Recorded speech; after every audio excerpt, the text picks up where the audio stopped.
পদ্মা গেছে সবুজ হয়ে, আর নেই বালি, চারদিকটা কেমন জানি লাগছে কেবল খালি। আমার কথা না, দেখেন শুধু সবুজ আর সবুজ। অথচ আমি নিজে দেখেছি এই দিক দিয়ে বড় বড় জাহাজ যেতে, মানে স্টিমার, বড় বড় লঞ্চ এগুলো যেতে। এখন তো যেতে পারবে না, এদিকে পানি আর পানি। এবং দেখেন একবার শেষ প্রান্তে আবার চর, শুকিয়ে যাচ্ছে পদ্মা। আহা, যাই হোক, এটার ভালো মন্দ সাইড সবই আছে।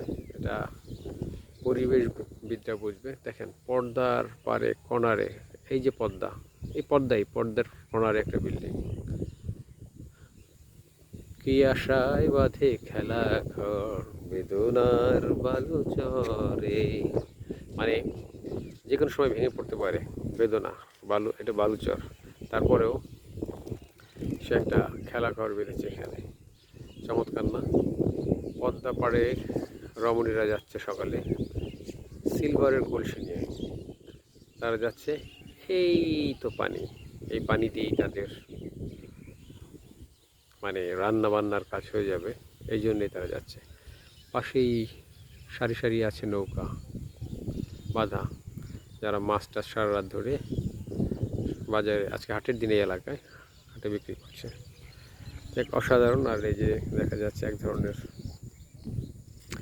এগুলিকে কি বলে, সোম, বিন্না, এই ধরনের হয়ে আছে।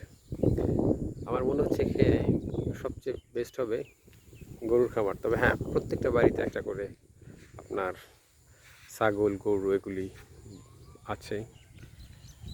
যাক, পদ্মার পাড় থেকে আপনাদেরকে জানাচ্ছি শুভ সকাল।